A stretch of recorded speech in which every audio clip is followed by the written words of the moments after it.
Martha was clearly ahead of the curve on this one. She got a cup of coffee before we started, or something. Water. I should have done that. I didn't think to do that. Well, you can step away right now if you need to.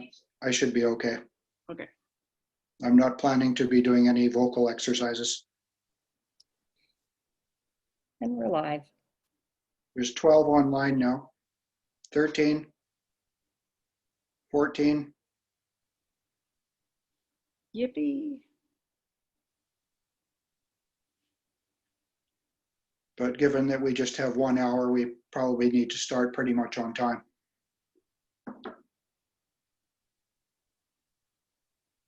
I think you're good to go. I think we're streaming to Facebook now, so go for it. Great. Well, welcome everyone. My name is Martha Rands. I'm the Interim Managing Director and Director of Programming for the Pacific Legal Education and Outreach Society.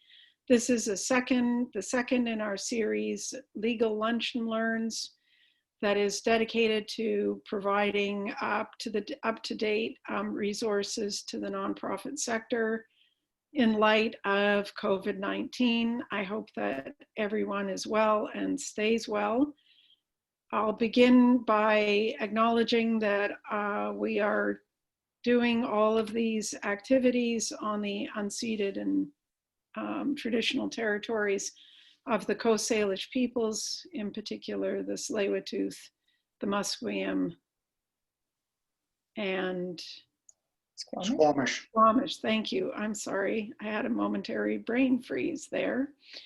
And this week we have, this is the second of our series, and we are now offering closed captioning for those of you who may need it. If you go to the bottom of your screen, CC closed caption, if you click on that icon, you will have closed captioning available for the duration of the discussion today. Also, at some point tomorrow, you'll get an email with a link that to our website. We'll have this up on our website, as well as an info sheet that Anders and I have put together to support the learning of all of you in this area, and to prevent the need for you to be frantically taking notes left, right, and center, one can hope, as well as any other resources that might come to our attention over the next little while. The subject today is really around developing relief funds.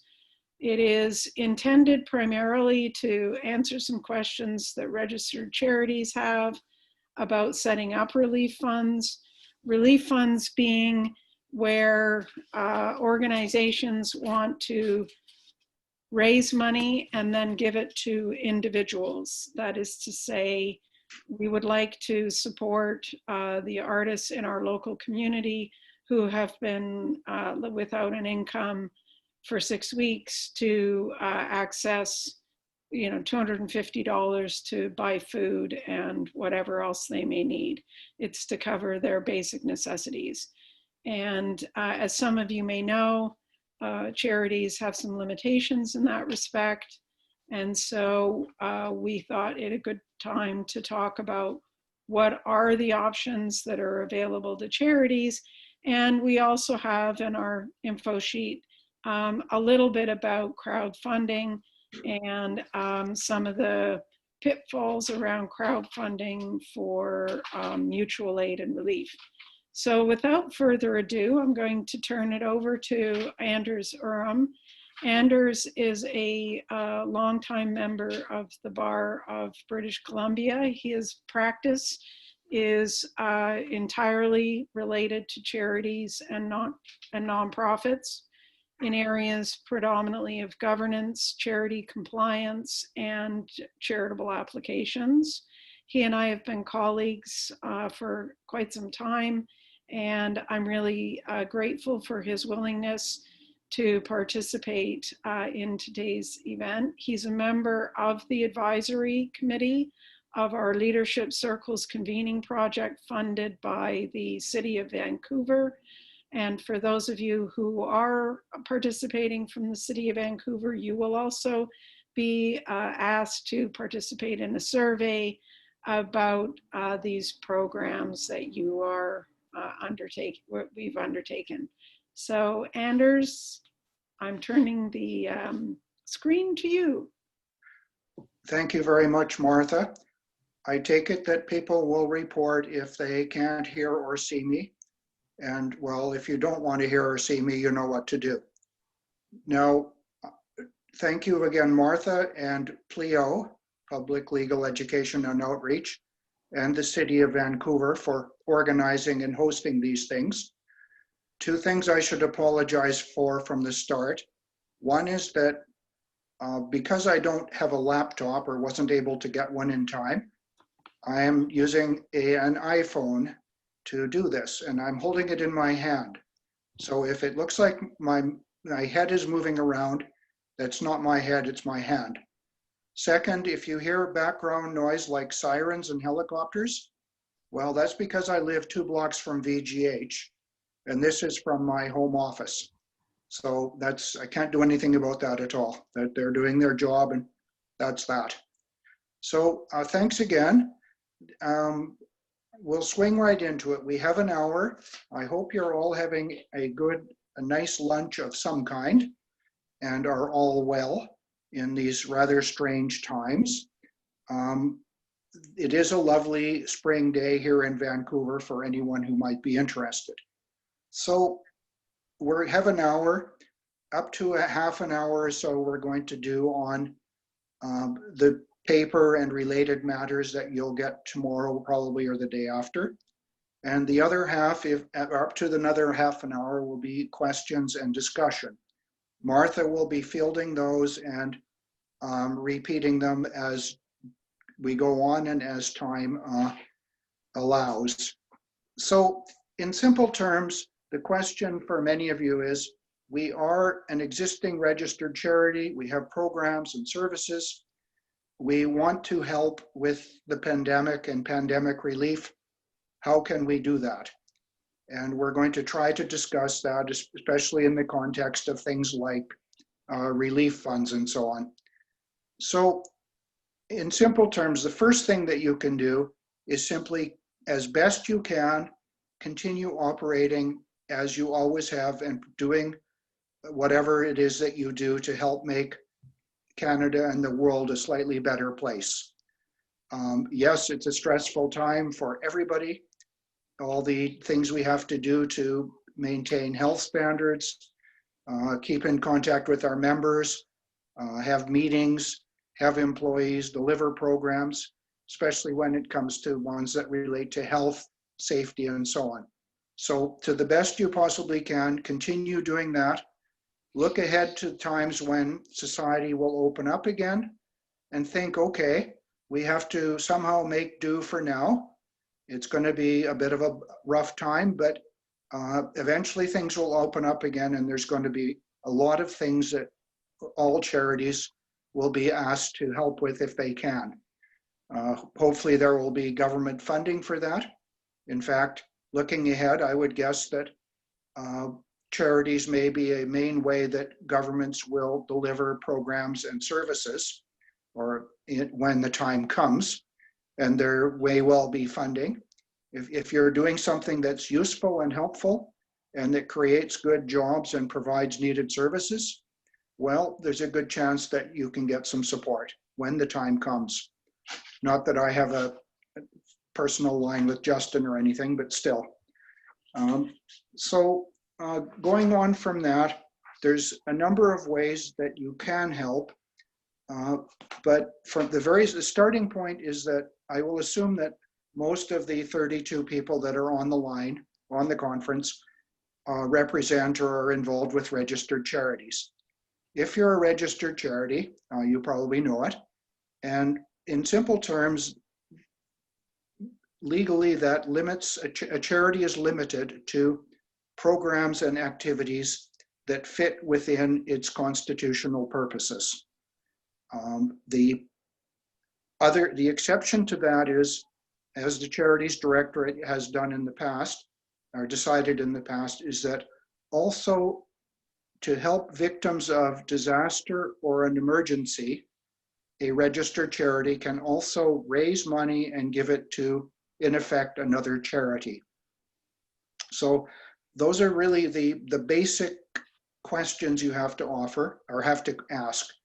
One is, what are your charity's constitutional purposes?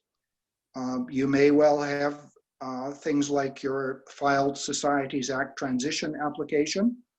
If so, that should tell you what the purposes are. You can do whatever might fit reasonably within that. And without doing anything, you can also raise money and give it to charities that might be more directly helping. A third thing that you can do is add programs and activities that fit within your existing purposes.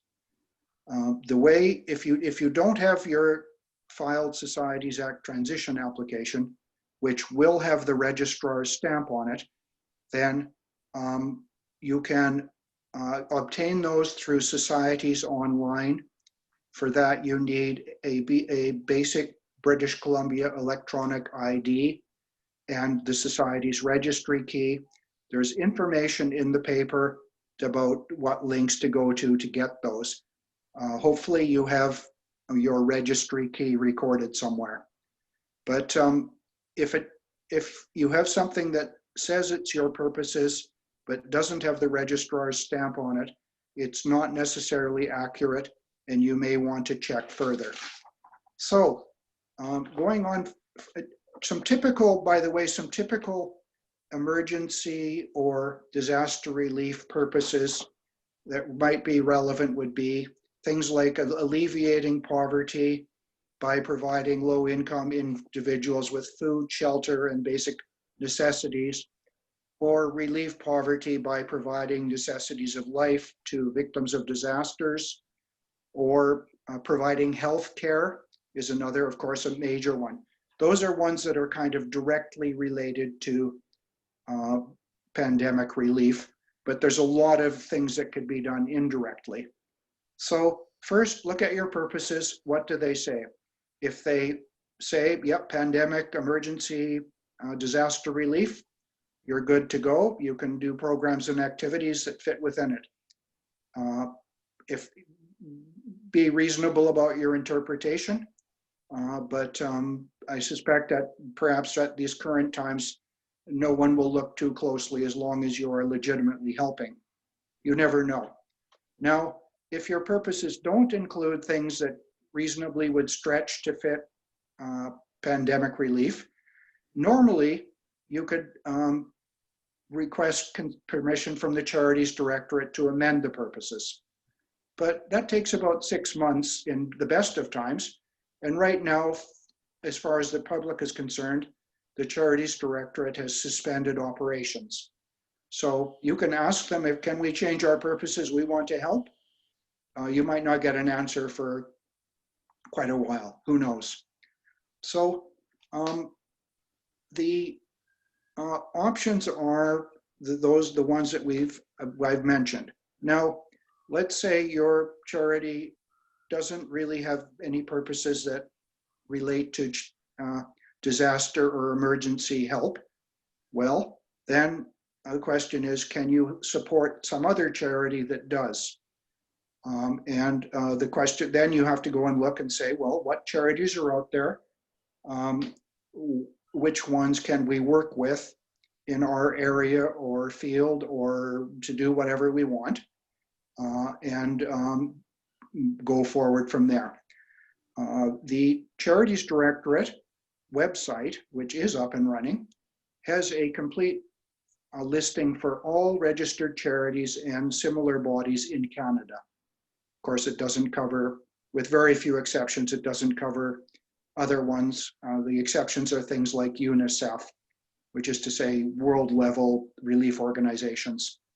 So you can look at the Charities Directorate website to either to try to find a charity that fits within what you hope to do, bearing in mind that there's 87,000 registered charities, and they're listed by their exact legal names.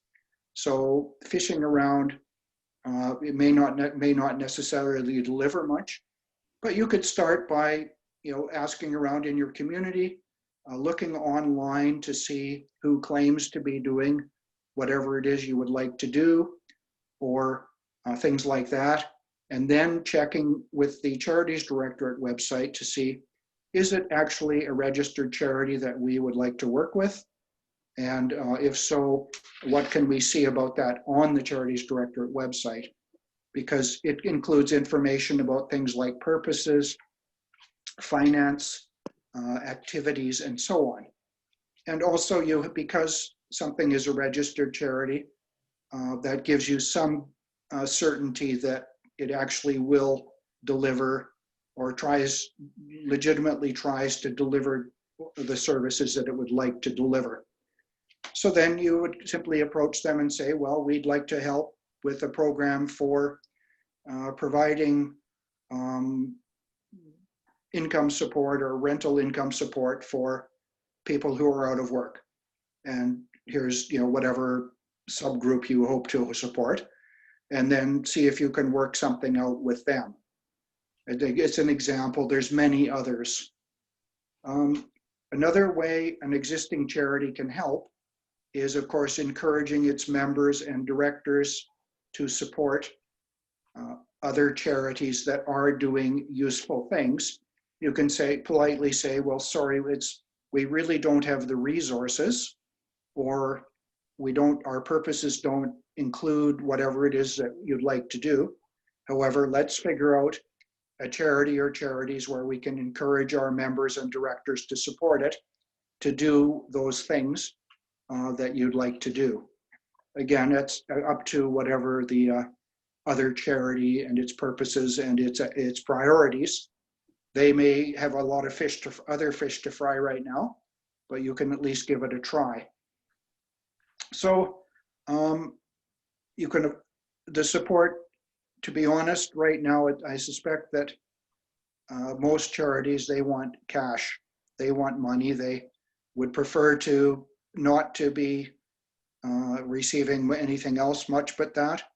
And they aren't really looking to add programs.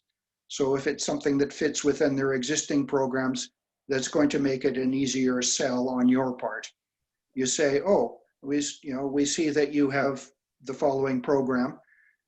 We'd like to provide some funding. Can you expand it to your program to include that kind of stuff? And we'll go from there. So something to consider. As a side note, please don't donate anything other than money to charities unless you're specifically asked to do so. So if you're going to get a truckload of diapers to donate to a social services organization, it might be a good idea to ask them first if they actually need the diapers and have a use for them, or whatever. There's a long list of things. So other things that a charity or indeed any nonprofit organization can do, and I recognize that there are probably at least some nonprofits that aren't charities involved here, but roughly a third of BC societies are also registered charities. So either way, the priorities right from the start should be for individuals, obviously help, supporting your family, neighbors, neighborhood, and so forth. And in context of what public health, financial, and other requirements allow. And of course, if all going well, then to look to see if there's any volunteer opportunities. Again, many charities have other priorities now. They need skilled and committed volunteers, especially committed. They may not have a lot of opportunity to train those people right now. So think first, okay, what can we do to help? And then go from there. So Beyond that, an individual, because we all start at that point, any individual has the right to give money to or support to a nonprofit or a charity. Of course, a charity can issue a tax donation receipt for anything that it receives, whereas a nonprofit can't. Likewise, when you put $2 in the panhandler's cap outside the coffee shop, well, he can't give you a tax receipt either, but you're still doing good. Or if for that matter, if you chat with the person. Again, if you're going to, as an individual donation, an individual donor give money to a charity or other organization, think through, okay, what do I want out of all of this beyond trying to do some good? If you're going to donate to support a non-Canadian organization, well, with very rare exceptions, you won't get a charitable donation receipt, but you certainly may still do some good with what you're doing. So it's now just about 12:20. So a last topic I'll talk about, and then we can go to questions and answers, if any. There's 34 people on the line, so hopefully there's a few questions, is crowdfunding. That could be for a nonprofit for whatever it's doing. It could be for a charity, or it could just be an individual cause. Well, we all know the pluses and minuses of crowdfunding, and we probably have seen endless crowdfunding appeals on the internet. By the adage, buyer beware, I think applies. So if you're considering either crowdfunding or donating to a crowdfunding initiative, look closely to see, well, what's actually involved here? Is this legitimate? Is the money going to actually go for whatever it is that it's being asked for? What's the accountability, if any, given that, for example, the Charities Directorate isn't involved, and so forth. And also, if you are crowdfunding, as an organization, you may acquire information about individuals, personal information, which is legally protected. So please be careful. If it's a member of your organization donating, it may be different than if it's a member of the general public. So please keep in mind privacy considerations and how you store information about donors. So I'll leave it at that and then see what Martha has to say about questions. Great. Thanks for the overview, Anders.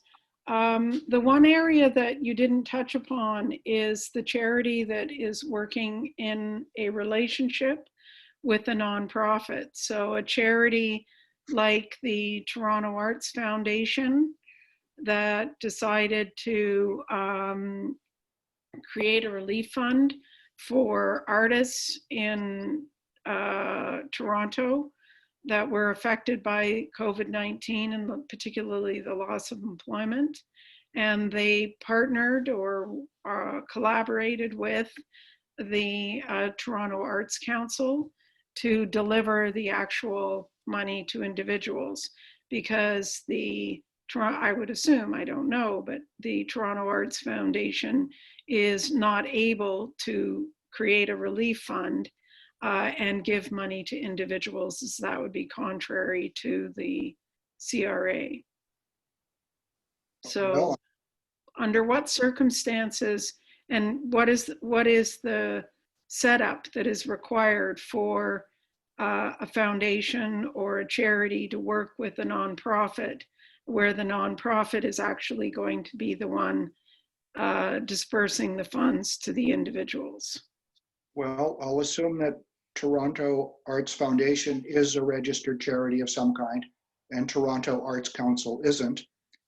And the Charities Directorate is quite okay with a registered charity engaging an agent to carry on programs or activities on its behalf, as long as ultimately the charity retains control and direction. There's considerable information about that on the Charities Directorate website, but charities are constantly entering into relationships with non-charities where the charity is divided, where the non-charity, well, you're the landlord, he's a non-charity, you're renting from him. Or you're engaging a nonprofit to deliver a program on your behalf. And again, you go out and look and say, is this a credible organization? Will they deliver? Does this fit within their programs and activities? And if so, you work out an agreement with them about how it's going to be done. Yeah. It's certainly a possibility, and another way to solve the problem of how we're a charity. Our purposes don't really include pandemic relief, but how can we help right now? Right. And I think this is a particular concern in areas where, for example, a charity that's working with youth that are very compromised medically for a particular reason, and at the same time, they are deeply affected by the pandemic, and the impulse of the charity is to give money to the people who are affected directly so that they can buy medicine. Well, in point of fact, that's outside of the purposes of the organization. However, there's a good many youth organizations that are not charities that are it would be able, through an agency agreement, to provide, to create the relief fund and to deliver that program or those activities on behalf of the charity.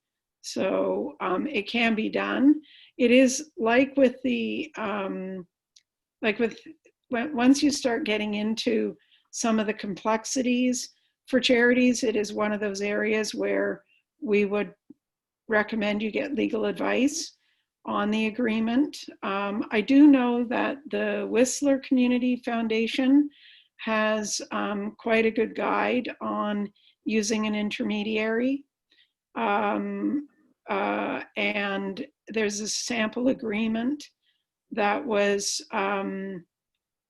that's in their guide, that was created by Laird Hunter in Alberta. So it's actually comes with that agreement that people can access.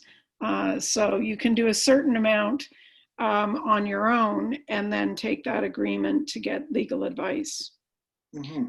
So are there any questions out there? I see we have none in the question and answer box. Yet oh, here we go. Can the agreement just mentioned be posted as a link? Yes. We might have to dig it up in the vaults. I'm not sure it's on the Whistler Community Foundation's website, but I will try to find it. I know I have it, so I'll try to find it in my imperfectly filed files. Yeah, there is a lot of information about them on the Charities Directorate website, but it's more about this is what your agreement should cover, rather than saying, here is an actual form of an agreement. You need to adapt it to your purposes and go ahead. Yeah. So, yeah. Possibly Laird could be contacted directly and provide it. Yeah. So there's a question here, just to confirm. It sounds like if we are using an intermediary, the activity does not need to meet our charity's charitable purposes. For example, our purpose states a specific geographic boundaries or artistic discipline. Well, this is where in the agreement, which I don't want to go too far down this rabbit hole, I think that when we look at these agreements, we're looking for a description that explains to the reader of this agreement the relationship between the two organizations and how they may be working. For example, why you as an arts organization dedicated to the public's appreciation of the arts happen to also have you work with the industry, and there's been a great deal of disruption as a consequence of COVID-19, and therefore this is consistent with wanting to get resources to that sector or supporting the industry of theater or something like that. And then you would put that into the agreement as, in effect, connecting the two organizations and the rationales behind why you are in this relationship. But that's where you would probably want to get some legal advice on how to craft this. Wouldn't you say, Andrew? Yes. Yeah, you always have to ultimately say, whatever is going on, is it somehow related to our purposes? And was it reasonable to think that it was going to help us accomplish the purposes? It doesn't actually have to be effective. That you can't bat 1,000, but you have to have a reasonable expectation that it's going to help. Right.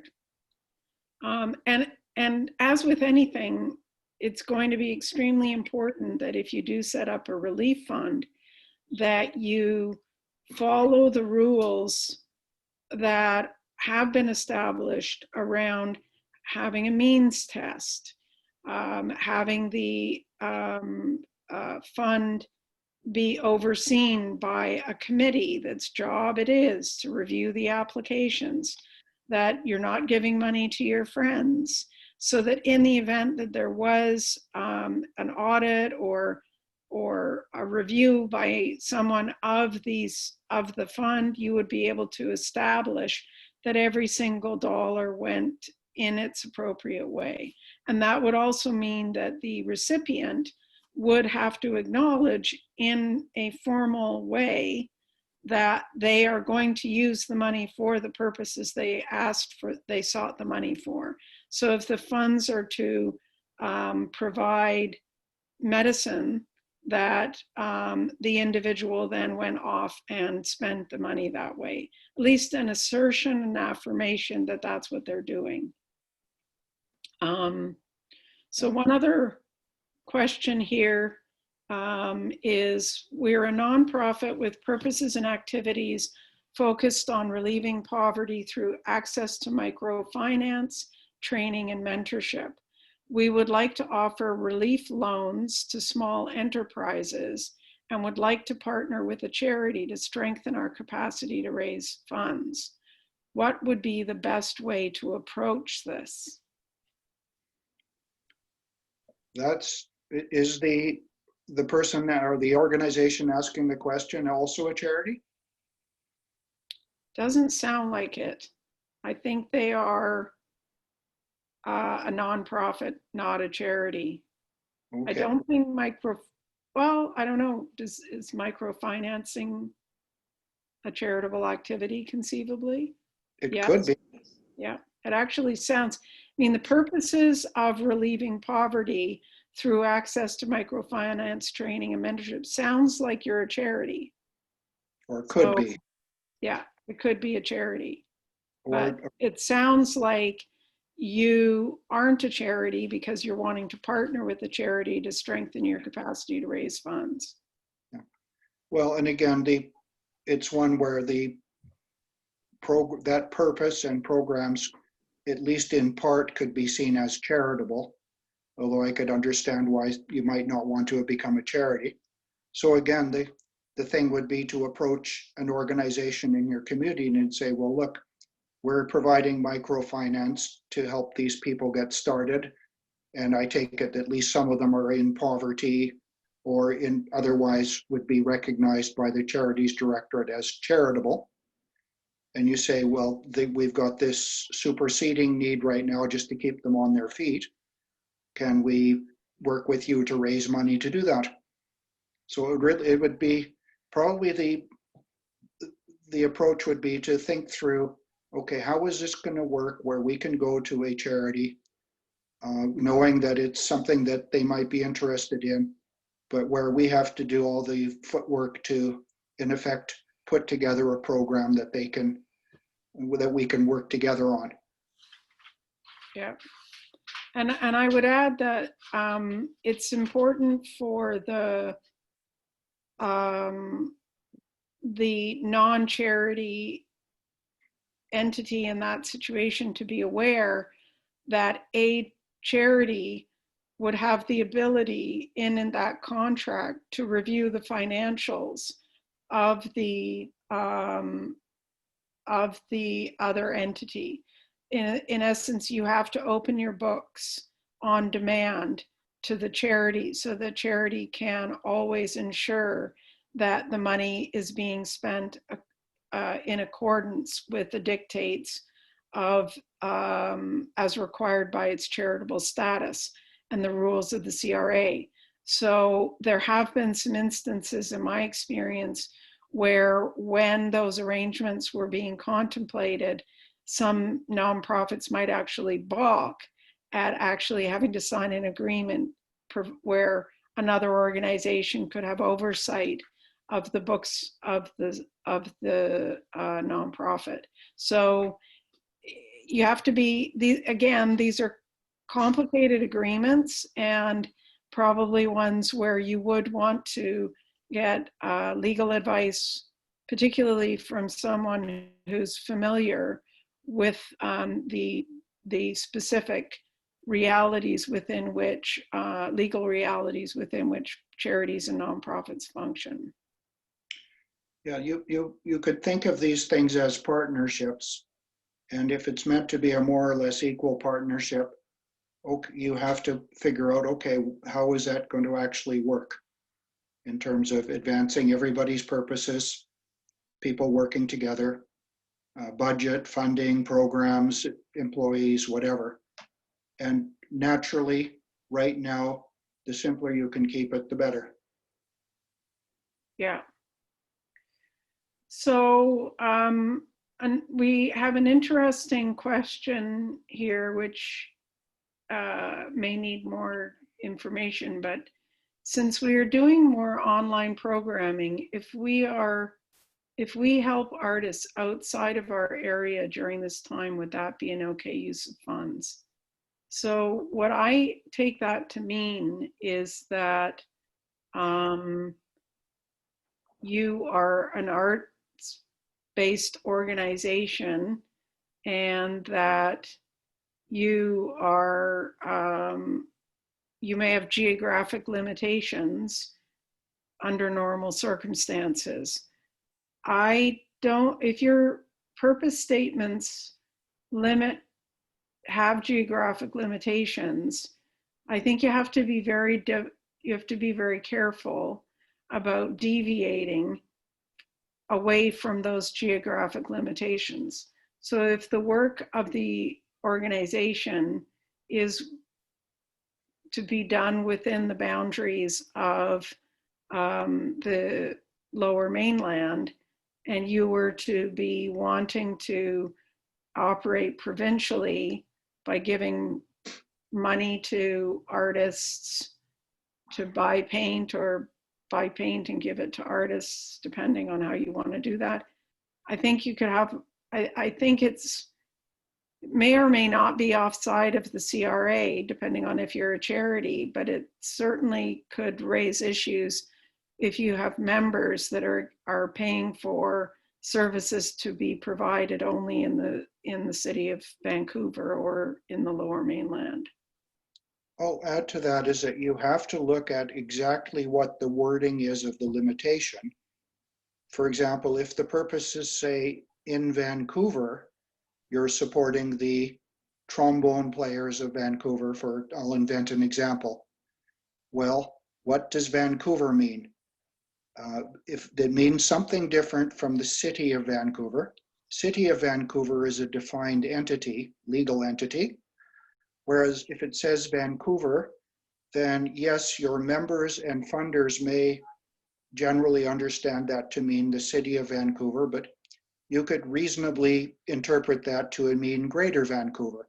That, to my mind, you have a pretty reasonable argument. More importantly, if the Charities Directorate, say, was to ever come along and ask about this, their priority would be, are you delivering charitable programs and services in Canada? They don't really care themselves where you're delivering it in Canada. That's literally not their concern. So from their perspective, if they came and audited and they saw, oh, we see that your purposes say that you're going to operate in Vancouver, but you are providing some programs in Chilliwack, they're probably going to say, well, we think you should amend your purposes, but from our point of view, that's not really our issue. So it's one of those things where you have to look closely at the actual wording. Yeah. Yeah, and it would be one of those circumstances too, where if you have a large membership of people that are very invested in the work you're doing in a particular place, you might be ill-advised to be going too far outside of that geographic limitation, because you could have a member's dispute on your hands. And while the courts may not be available, the Civil Resolution Tribunal most definitely is. So another question, which is not specifically to this area, but I think is an important one for some of the people on this discussion, is an organization that has projects with artists that were in planning stages for this year, and they don't have a signed contract. They want to prepay a percentage now as a relief effort for some of the artists, and our municipal and federal funders encourage this. They don't have a contract in place, but they do have a memorandum of understanding stating that it's a prepayment and that they'll continue a working relationship. And the last comment is, I know that memorandums are usually not legally binding. Thank you. Well, I will respond to this. Text messages can be legally binding. Email exchanges can be legally binding. Verbal discussions that are then put into emails. Hey, Anders, I'm writing to confirm that you agreed to be paid $5 for showing up today. Thank you so much. You need to come between 12 and 1. I hope that works for you. To which Anders responds, sure, Martha, happy to help. Please, send me the $5 via PayPal. That's a contract. That's a legally binding contract. We have to give him $5. And what I would be doing in the circumstances that I think a lot of arts organizations are facing is, if you know you want to have these activities continue as soon as practically possible, but aren't sure when, and you have the support of your funders, then I would be entering into your standard contracts with these artists and change the payment schedule to allow an upfront payment upon what we call execution, meaning upon signing of the agreement, you're going to get X. And you understand that there's a possibility that that person may not be able to undertake the event in 9 months for whatever reason, but that you're going to effectively, it's a sign of good faith. I think that's a great way to address the fact that you've had to close down for conceivably an entire season, but that you want to continue a relationship, and that, as a matter of fact, you do have some funds from your funders to pay artists.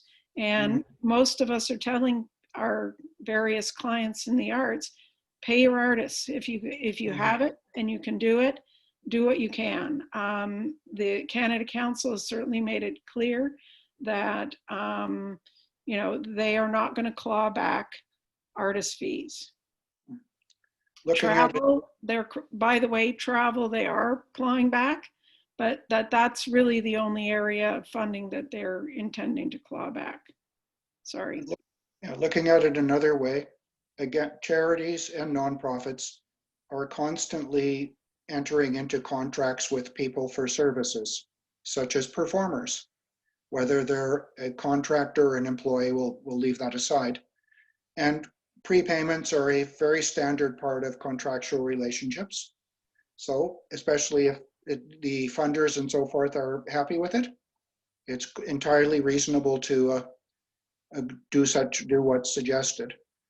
On a related note as to what is a contract, it's surprising how many clients I meet where they say to us, well, we have an executive director, but we don't have a contract. Can you help us put together a contract? And so as Martha gently mentioned, the first thing you have to explain to them is that, well, you have a contract, it's just maybe not in writing. Yeah. And we will do, if there's interest in having us do a contracts webinar, we can do a contracts webinar. Next week, we're going to be talking about employment, and certainly that comes up a lot in employment context. So you can also listen in next week on that. But, you know, if there's enough interest, we could easily do a contracts one, and it's as relevant to arts organizations as it is to the broader nonprofit sector, since misunderstandings about what is it and what is not a contract are fairly rife. There's another question here, which is comes right to why we're here. So while recognizing that the Charities Directorate is not open operating right now, we are working to amend our constitutional purposes to add a purpose that will allow us to operate a relief fund. Am I right that the right steps are: 1, hold special general meeting; 2, pass special resolution with the amendment; 3, register, apply with BC Societies; 4, send requests to Charities Directorate? Or should the Charities Directorate come before the rest? Hope that makes sense. Well, if you ask the Charities Directorate, the answer to that will be they expect to pre-approve. That being said, if for whatever series of reasons you decide to proceed now because the need is urgent, you are working with marginalized folks, and you know that one of the your purpose statements may include some very interesting language around resources going to marginalized folks, such that, and you're in the direct services to this very marginalized community, then you may be in a marginally improved position to make the change to your purpose statements. And were you to wish to do so, yes, you would look at your bylaws and know what the bylaws say about a notice provision. You would hold a special general meeting. You would hopefully pass the special resolution, make sure you have quorum, and then you would file it with the BC Societies registry. They do not review or scrutinize the language of these amendments at all. This is a purely online managed process. There is no human being that is reviewing any of this. So some of you may actually have transitioned incorrectly and filed the wrong forms, and the Societies Act folks would not know that. The registry would not know that, because it is a computer system, it is a platform that is responsible for all of these things. And then, you know, the question would be, were you to proceed to change your purpose statements now, knowing that the Charities Directorate is closed, would you send the change and a letter to the Charities Directorate. What do you think, Andrew? Well, this is an intriguing one. Just to remind people, last week's, what do you call these, legal lunches? Yes. Last week's lunch was, or a subject was about annual general meetings. I think there's information on the PLEO website about that, a paper. So aside from that, this is a chicken or egg situation, if you like, or is it a question of, is it better to ask permission or forgiveness, where you're wanting to add a purpose to allow activities that would certainly be charitable. It's just that there's no way you're going to get the official consent for, well, normally it's 6 months, so who knows what it will be now. There's going to be a big backlog when they finally get back to work at the Charities Directorate. So on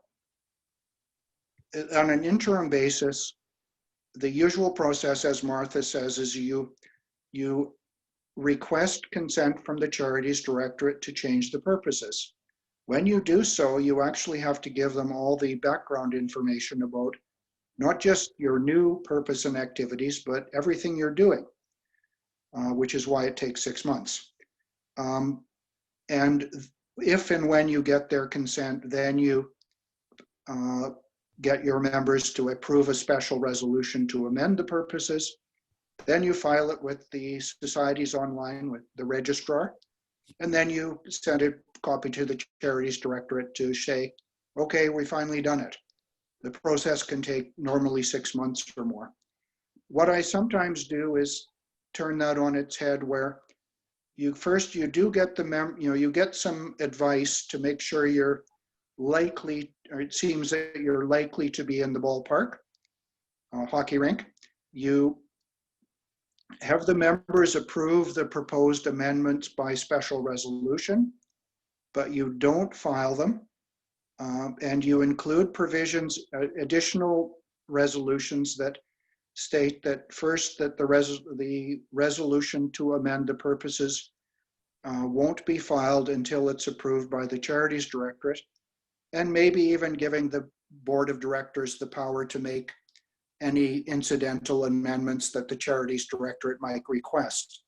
But that still doesn't get you Charities Directorate approval. And in a nutshell, if you're certain it's charitable and you want to take the chance that they're going to later come back at you and say, no, we don't think it was, well, you pays your money and you takes your chances. There's just no way to know. Yeah. So that's our best way of answering a question in as limited a way as possible. This is legal information, not legal advice. And I think if you are thinking about changing your purpose statements, it is one of those areas where you do want to get legal advice and govern yourself accordingly. And the last question, we don't have a lot of time, so I think this dovetails into the conversation about changing your purpose statements. Is the organization that's identified here is working with supporting sex workers who cannot legally access government supports, and how can we fundraise for their needs while still meeting CRA requirements. And this is really when I was speaking in the abstract, this is the one of the subcategories of folks that I think are in a very, very difficult spot, because you got charitable status with these purpose statements that do seem to suggest that you might actually be able to do relief fund work. The difficulty is it's not crystal clear. So in some cases, you may proceed to simply go forward, making sure that all of the money that you are designating for COVID relief is segregated, is meticulously meticulously managed from start to finish. You're not intermingling funds so that you could say create a separate sub account through which any direct funds would be going, and doing it in a manner that is consistent with the requirements of the CRA, that is to say, some kind of a means test, and to the extent possible, ensuring that the people that you are serving are in fact going to use the funds for what they said they would use the funds for. It's not unlike a crowdfunding situation where you're anticipating honesty. It is a criminal offense to take money under fraudulent circumstances or misrepresent yourself. And so there's potential criminal consequences to the individuals who are found to be doing this. Getting the police to actually lay charges in these situations is very, very difficult, I will tell you from experience. And so I think in cases when you're dealing with populations like the one you're describing, and certainly are many community members in the downtown east side in some of the most dire situations of living possible, it would be a really, I think these are life and death circumstances, and no one's going to argue that this is a life and death circumstance, and that everything that we can do to prevent a massive outbreak and death is important. And do you want to add something before we wrap up, Anders, on that point? Well, yes, turning it on its head. Let's say you're an existing charity with programs to do with health, poverty relief, which might relate to might or might not relate to pandemic stuff, but you have an existing relationship with a government or governments like the city of Vancouver. And let's say now or in the next while, your people at the city come to you and say, hey, we know that you don't normally do this, that, or the other, and it may not even be within your purposes, but can you just for now take on this new program that we think is going to help? Now, you should look at your purposes then and your priorities to see if it fits. But at the same time, something that isn't that well known is that every government body in Canada is considered, in Charities Directorate language, a qualified donee. That means that in effect, they are all considered to be charities. So if a charity, which also happens to be a government, which in effect is also equivalent to a charity, comes to you, that is a pretty good defense to say if the Charities Directorate later comes to you and says, well, we were not so sure that that was charitable. You can say, look, we were just carrying on a program for the government. Go away. It might be a good defense. Yeah. Well, I'm not going to disagree with that one either, Anders. It's 12:57, and in the interest of everybody's day and time, we are monitoring the questions. I see there's a couple of questions that are unrelated to this topic, and we'll try to get something going on other topics. Don't forget that we have webinars on the Law for Nonprofits website about the basics of the Societies Act, no longer new, as well as a two-part webinar on privacy and record keeping for not-for-profit societies. And I can't encourage you highly enough, often enough, to just go and listen to them while you're doing the dishes. They were also reviewed by the Office of the Information and Privacy Commissioner. So for those of you with the privacy questions, please just give them a listen. Also, we have the law students at lawfornonprofits.ca as a point at which you could put a question forward. Again, this is not legal advice. This is legal information.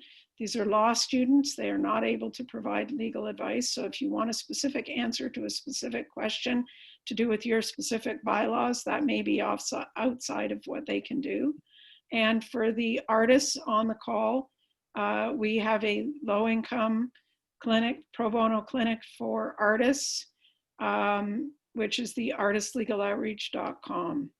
And I encourage you to use those two websites as points of contact to let us know, and the administrator at Pacific Legal Outreach for any general inquiries, and if you have any ideas for topics. I'm certainly thinking maybe contracts might be one of them.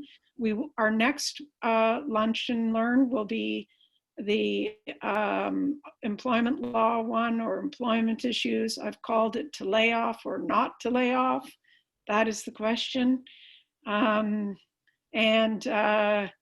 Just because I like pithy comments. And also we will be doing one on some human rights issues with Clea Parfit in another couple of weeks. This afternoon at 5 o'clock, we're doing our first art law talk, and we're going to be talking primarily about gigs, cancellations, what are the obligations of performing artists. That's with Byron Pascoe, who's a lawyer in Ottawa, who's part of our national network of legal clinics for the arts.